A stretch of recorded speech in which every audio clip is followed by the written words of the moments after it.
Hello friends, बहुत ही important topic discuss करने जा रहे हैं जिसका नाम है एरे। क्यों पढ़ते हैं एरे? डेटा स्टोर करना प्राइमरी जॉब है हमारा। लेकिन आप क्या डेटा स्टोर करोगे? कितने डेटा स्टोर करना चाहोगे? एक दो कि बहुत सारे? ऑब्वियस सी बात है कि हमें बहुत सारा डेटा स्टोर करना है। अगर हमें एक दो स्टोर करना हो ना तो हम वेरिएबल बना लेंगे, int a b c and all. लेकिन अगर मान लीजिए आपको 1000 डेटा स्टोर करना है, अब बोलोगे 1000 डेटा कैसे स्टोर करेंगे? जैसे कि अगर आप सॉफ्टवेयर बना रहे हो तो किसी स्कूल के लिए बनाओगे, कॉलेज के लिए बनाओगे, कंपनी के लिए बनाओगे। तो कंपनी में क्या दो ही एम्प्लॉय होते हैं? हजारों एम्प्लॉय हो सकते हैं। एक कॉलेज में क्या सिर्फ 3-4 ही स्टूडेंट्स होते हैं? नहीं ना। कितने स्टूडेंट्स होंगे? हजारों स्टूडेंट्स हो सकते हैं। तो हजारों का डेटा स्टोर करना है, राइट? स्कूल में भी हजारों स्टूडेंट हो सकते हैं, तो उन हजारों का डेटा स्टोर करना है। अब 1000 डेटा स्टोर करने के लिए 1000 वेरिएबल बनाएं, ये अच्छा ऑप्शन नहीं है। तो उसके लिए हम लोग क्या बनाते हैं? एक एरे बनाते हैं। एक एरे एक ऐसा कॉन्सेप्ट है जो कलेक्शन ऑफ डेटा को स्टोर कर सकता है, बहुत सारे डेटा को स्टोर कर सकता है सिर्फ एक नाम से। एक नाम से हम हजारों डेटा को, लाखों डेटा को स्टोर करा सकते हैं। बहुत काम का चीज है। लेकिन एक बात समझना बहुत जरूरी है, जावा में दो तरह से मेमोरी एलोकेशन हो सकता है, एक स्टैटिकली और एक डायनामिकली, राइट? स्टैटिकली टोटल ना 9 वेरिएबल्स ऐसे हैं जो कि बनते हैं जावा में। अगर स्टैटिकली मेमोरी लोकेट कराना हो तो टोटल 9 वेरिएबल्स ही ऐसे हैं जो कि स्टैटिकली बनते हैं। रेस्ट केसेस में जितनी भी डेटा स्टोर होंगे वो सब डायनेमिकली मेमोरी लोकेट कराएंगे। डायनेमिकली मतलब क्या है एक्चुअली? डायनेमिक का मतलब होता है रन टाइम। जो रन टाइम पे डेटा स्टोर करे, यह रन टाइम पे मेमोरी एलोकेट कराए, और जो कंपाइल टाइम पे मेमोरी का डिसीजन ले उसे कहते हैं स्टैटिक। आप प्रोग्राम को क्या करते हो? पहले कंपाइल करते हो ना, और फिर क्या करते हो? रन करते हो। तो अगर कंपाइल टाइम पे कोई चीज डिसीजन लिया जा रहा है किसी वेरिएबल के बारे में तो वो क्या है? Static memory location. और अगर आप ना रन टाइम पे कोई चीज का डिसाइड कर रहे हो कि वो क्या करेगा क्या नहीं करेगा तो उसको कहते हैं डायनेमिक मेमोरी लोकेशन। अब बोलोगे रेस्ट कौन सा है? वो मैं बताऊंगा, लेकिन पहले इसके बारे में डिस्कशन करता हूं। 8 प्रिमिटिव डेटा टाइप्स थे।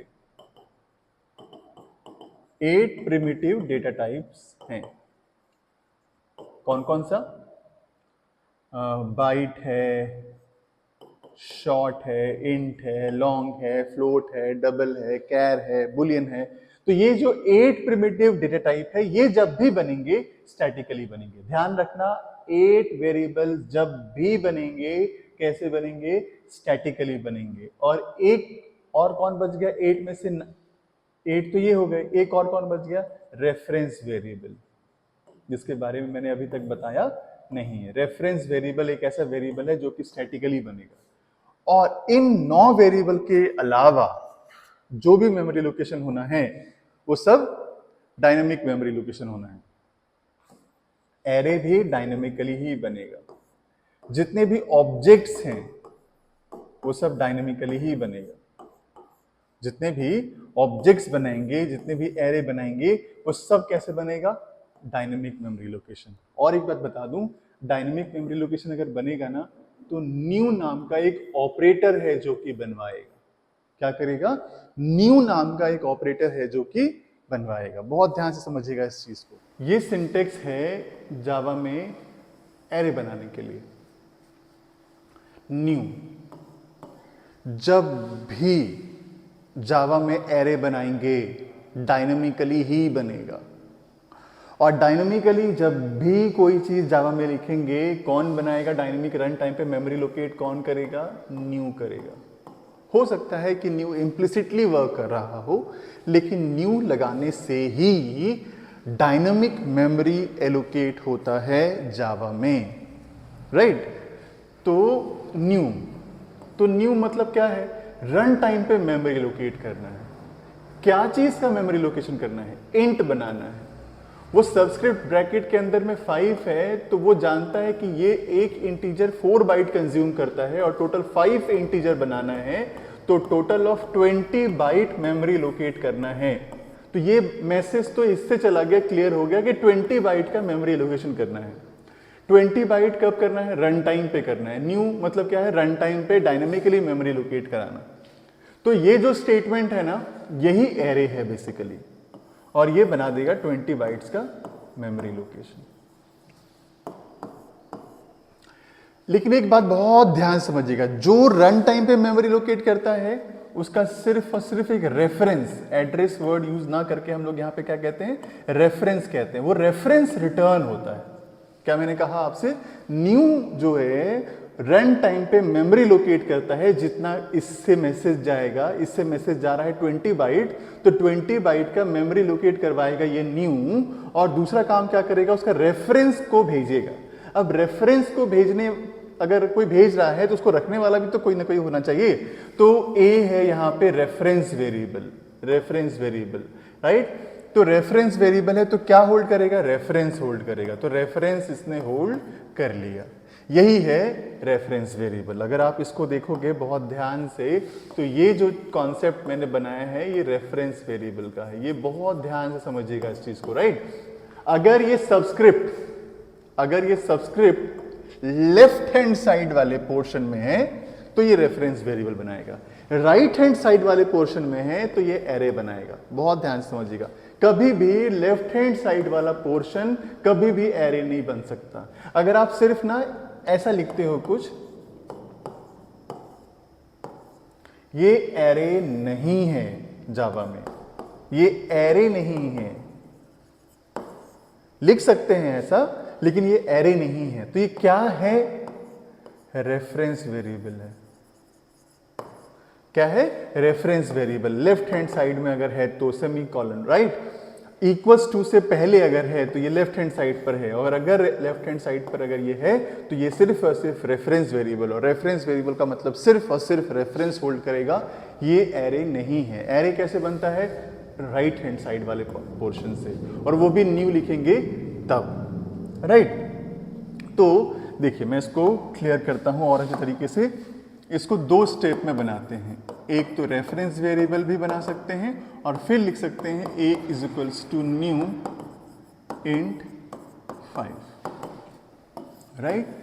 तो ये जो 2 स्टेप में है, ये जो पहला वाला स्टेप है वो क्या बन रहा है, क्या बना रहा है? इससे रेफरेंस वेरिएबल बना रहा है। और ये जो कॉन्सेप्ट है ये किस चीज का है? एरे का है। कैसे? अगर इसको सिंप्लीफाई करें तो फर्स्ट स्टेप में सिर्फ ए नाम का रेफरेंस वेरिएबल बना है, सेकेंड स्टेप में एक एरे बना है, 20 बाइट्स मेमोरी एलोकेट करेगा ये, और उसका जो रेफरेंस है वो रेफरेंस ए में जाकर के स्टोर हो जाएगा, क्योंकि यहाँ पे स्टोर करा रहे हैं। और कौन करा रहा है? ये न्यू नाम का ऑपरेटर करा रहा है, राइट? अब एरे अगर ये है तो 5 साइज का है, तो ये 5 ब्लॉक्स बना देगा इंटरनली। हर एक 4 बाइट एक इंटीजर के लिए है, फिर नेक्स्ट 4 बाइट इंटीजर, एक और इंटीजर नेक्स्ट 4 बाइट के लिए। तो इस तरह से 5 ब्लॉक्स हैं, इसका मतलब 5 इंटीजर वैल्यू स्टोर कर सकता है वो, राइट? ये बात क्लियर हो गई। अब इसका ना एक प्रोग्राम हम लोग बनाएंगे, या फिर एक और सिंटेक्स पहले आपको मैं बता दूं कि इस तरह से भी एरे बनाया जा सकता है। एक तो एरे इस तरह से बना सकते हैं, और दूसरा तरीका है एरे बनाने का, ऐसे 3 तरीके हैं, बहुत सारे एडवांस वाले बुक में लिखा रहता है। ये सेकेंड तरीका मैं बताता हूँ आपको। थर्ड तरीका बहुत सारे बुक में, नॉर्मल टेक्स्ट बुक में नहीं मिलेगा, बहुत एडवांस लेवल पे जो बुक्स होते हैं ना उनमें मिलेगा वो वैल्यू।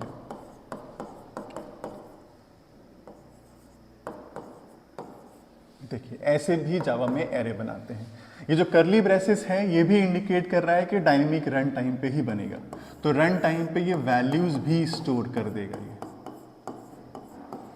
और जो उसका रेफरेंस होगा वो ए में जाकर के स्टोर हो जाएगा, राइट? इसके इंडेक्सिंग 0 है, 1 है, 2 है, 3 है, 4 है। अगर आपको 7 को एक्सेस करना है तो आप लिखोगे a of 2, a of 2 में क्या आंसर आएगा? 7। a of 0 लिखोगे तो क्या आंसर आएगा?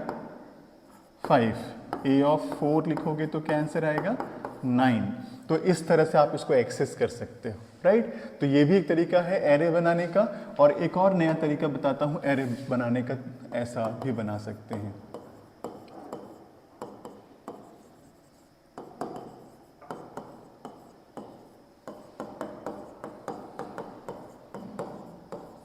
ये भी तरीका है, लेकिन मोस्टली बहुत सारे केसेस में इसको ऐसे नहीं बनाते हैं, ये बहुत कम केसेस में यूज़ होता है, इसलिए बहुत सारी बुक, रेफरेंस बुक इससे नहीं मेंशन करती है इस तरह से, लेकिन ये भी एक तरीका है बनाने का।